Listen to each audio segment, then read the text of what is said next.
มื้อนี้บ่ได้เข้าดงเข้าป่าพี่น้องเอ้ยมื้อนี้มาท่าบ่แม่นไปดงไปป่ามาลำห้วยใหญ่มาส่งลูกสาว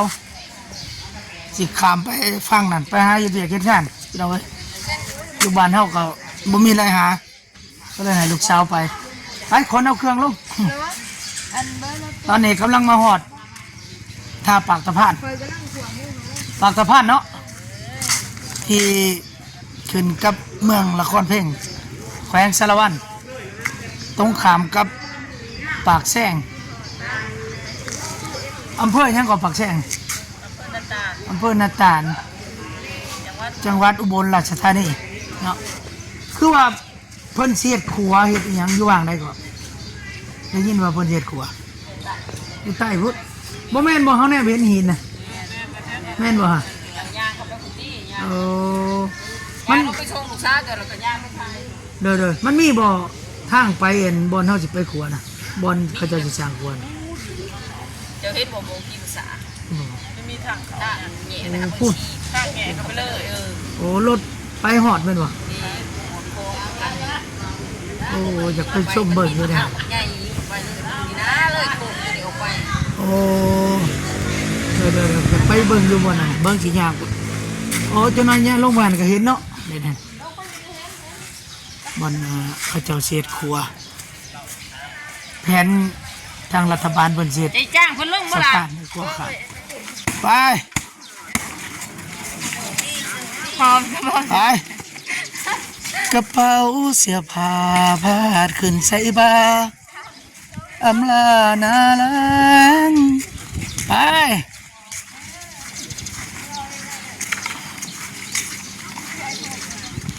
ตอนนี้ก็สิเป็นมีป้ายสิลงทาเดินทางโดยสวัสดิภาพตอนนี้เป็นทางฝั่งลาวหลังจากจำพาสปอร์ตแล้วก็มาซื้อปีหนึ่งเท่าไรนะเป็นเงินบาท60 บาทผู้หนึ่ง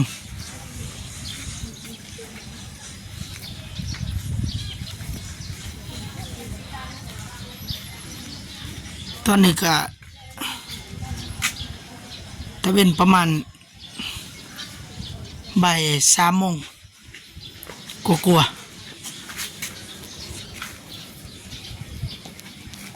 ไปหิวเอาตัวน่ะสองคนหิว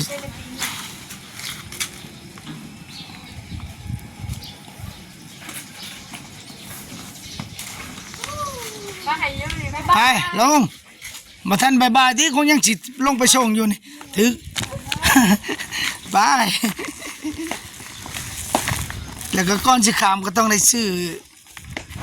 ซิมไทยใส่อีกเป็นเงินบาทก็350 บาทพี่น้องเอ้ย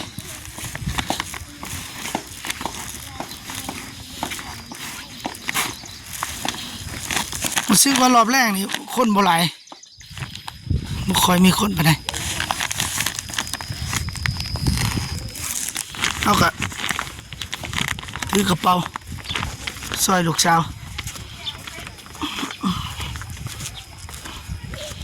บัดลงนี่ใครแน่ไหวคักบัดขึ้นนี่แล้วสิหากจากข้างออกพุ่นแล้วพี่น้องเอ้ย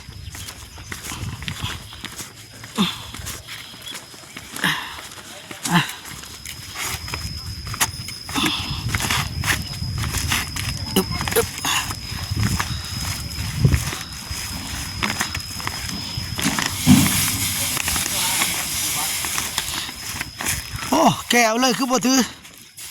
ขาดเลยเอาไปโอ้ไปยังไงไปมาส่งลูกสาวไปขับไปนั่งไปยังตัวไปตลาดโอ้ไปซื้อหัวไทยเดี๋ยวนี้เนาะคำไรดีเลยเนาะน้ำเกลือกะไหลน้ำเกลือกะลุกเลยซับไปซับมาอยู่สื่อเป็นโตไปขายเป็นกิโลไปตลาดตัวใดแถวใดอุบล บ่มีเวียกมีงานเฮ็ดอยู่บ้านอยู่เงินให้ลูกเช้านี่ไปให้เขาไปทำงานจะมาส่งโอ้นั่นได้ออกบ่เจ้าบ้านออกอยู่ก็เห็นเขาไปหาอยู่ได้น้อยนึงนะพอได้แต่น่ะมันแหลกอะไรเนาะไปกับไผนี่ทุกคน2คนเอาพี่น้องเขาได้แล้วกล้วยก็ซื้อบ่ซื้อกล้วยพร้อมบ่คือเป็นงูซื้ออยู่บนซื้อเป็นโตเนาะมันมาติดโลขายโลนึงเท่าไรขายเดี๋ยวนี้เอาสายตาวัดเป็นสิ่งเลยเขาให้โลเท่าไรเดี๋ยวนี้โลละ70 บาท70 บาทไปขายอยู่ไสช่องเวียดนะช่องเวียดพุ่น70 บาทถือว่าถูกได้ซะเนาะคันอยู่เวียดพุ่นอยู่บ้านเฮาแค่นี้เนาะแถวนี้70 บาทก็ซื้อไฟ4 บาทต่อช่องเวียดเลยแม่นบ่ช่องเวียดเลย100 บาทจำค่าเหือเท่าไรก็ค่า60มัน60 บาทค่ากระเป๋าอีกเอาไปค่ากระเป๋าเท่าไรนี่40 บาทเอาไปแล้วข่อย30บ่ได้บ่20 บาทโอ้20 บาทแล้วพอ40อ่ะทำกันเอาไปแล้วโทรหาเขาเด้อครับเด้อไกลโชคดีเดินทางปลอดภัย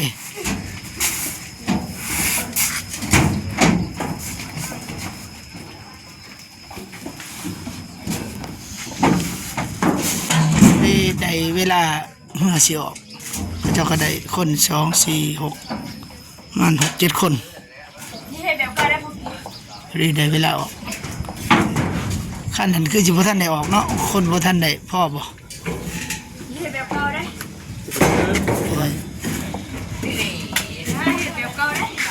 ใครเอาเป็นได้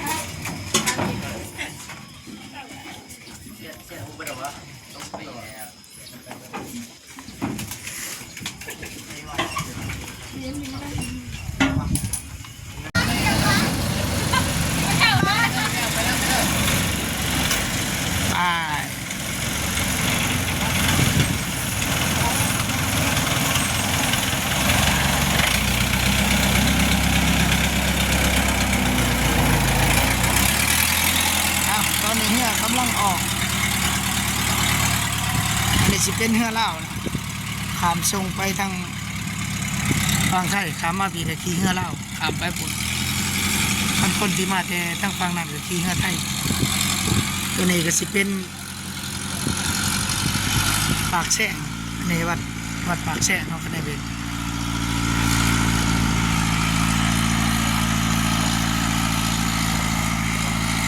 ค่าเหือนี่ก็เพิ่นเก็บเป็นเงินบาทผู้หนึ่ง60 บาทจำพาสปอร์ตประมาณ100 กว่าบาทนี่นะแล้วก็ก่อนสิข้ามก็ต้องได้ซื้อซิมไทยซิมเน็ตซิม350 บาทเพื่อติดต่อเพราะว่าใส่ซิมลาวเนี่ยมันสิบ่มีสัญญาณข้ามไปเลย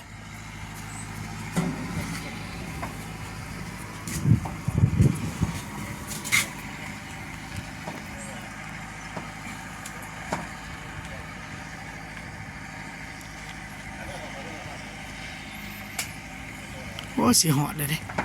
ไว้เติบเบิ่งบรรยากาศยามแรงๆอันนี้ก็สิเป็นเหือเพิ่นคือกันโดยสารของลาวเฮานี่ก็ได้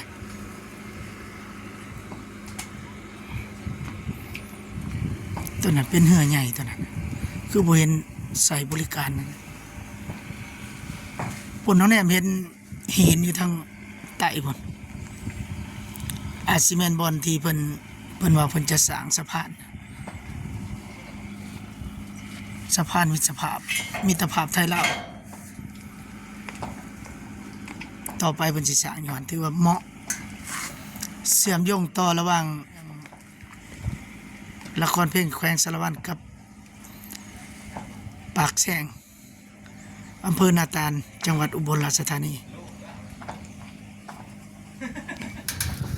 เฮาก็สินั่ง พักผ่อนก็รู้สึกว่ามันเย็นอยู่เลยเนี่ยลมพัดวีๆนั่งพักผ่อนสักก่อนจังหน่อยจังสิกับเอาแห้งเพื่อสิย่างขึ้นบ่ธรรมดาย่างขึ้นตะพังมันสั่น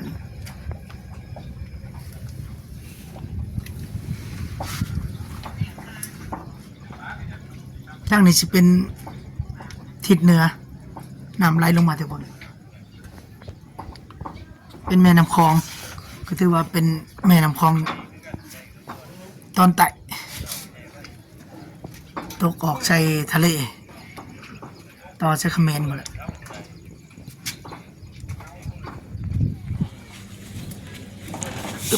ไปกลับบ้านก่อนบ้านในห้องก็ได้บู๊สันทิลิเลยเจ้าเบิ้งนี่จะขัด1 2 3 4 5 6 7 8 9 10 11 12 13 14 15 16 17 18 19 20 21 22 23 24 25 26 27 28 29 30 31 32โอ้32พอดีพักหนึ่งเจ้าเขาได้32ขันอุ่นเพิ่นลงมาเนี่ยผู้ลงมาเนี่ยง่ายเนี่ยเจ้า32เลย33 34 35 36 37 38 39 40 41 42 43 44 45โอ้ได้45เนี่ยก็เมื่อยละเจ้าตอนลงไข่เจ้าเนาะโอ้สิพากันไปทางใดโอ้เด้อตอนลงไข่แน่เนาะง่ายเฮาก็ตอนลงสบายเฮาก็ได้45คันหากจากทางออกแล้วนี่ก็ได้ไปขอให้โชคดีตลอดปลอดภัย45 46 47 48เจ้าหากได้48นับเบิ่งว่าสิมีจะขันแต่น้ำมาเนี่ย48 49 50 51 52 53 54 55 56 57 58 59 60 61 62 63 64 65 66 67 68 69 70 70พักผ่อนก่อนแต่ว่าก็ได้70อุ้ยลงมาคนเอาลงมาเนี่ย70 71 72 73 74 75 76 77 78 79 80เขาก็ได้80 81 82 83 84 85 86 87 88 89 90 91ยังอีกพี่น้องเลยยังอีกบ่ทันแน่นอน81แล้วบ่งานคนนะ81แล้วบ่81เนาะ82 83 84พอดีหอดเลยตัวเมื่อยหนึ่งพี่น้องเลยโอ้เที่ยวนี่แต่ละมือนี่ แน่นนะครับนะ เนาะฉันบอกกำลังกายยังมือเช้าเนาะให้มันได้มือละรอบตัวพี่น้ ค อ รั ง บกันเลย 80กว่าขันมือละ2 รอบในผู้ดียังมือเช้ากับยังมือแรงตัวไม่เติมมากก็ได้ไปโอเคพี่น้องเลยมาชมลูกแม่นช่วงแล้วเขาจะกลับบ้านพี่น้องกันนี่รถที่เฮามาก็ได้รถจังห่างบ่ห่างเบิ่งเอาสภาพต้องแต่งอยู่ตาก็ได้ ไฟเลี้ยวถือว่าเวลาสิเลี้ยวนี่ใส่มือควักเอารถแกงัวมีแต่ขี่มันประมาณนี้พี่น้องเอ้ยจักสิติดได้บ่ได้สำรถก็ได้จอดไว้โดนเติบเลยเพราะว่ามันจะติดยากเลยนะพี่น้องรถเท่าก็ได้ประมาณนี้เลยซ้ำนี่เลยพี่น้องเก็บใบไม้ได้งามมาเพิ่นอยู่แต่มันบ่ได้รถเท่าบัดเด้อเฮาก็มีซ้ำนี่มีคันเดียวนี่แหละติดได้อีบ่หรือจังได๋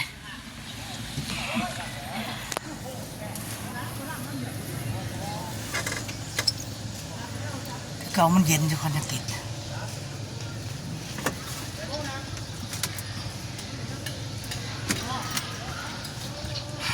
าหัวซะก่อน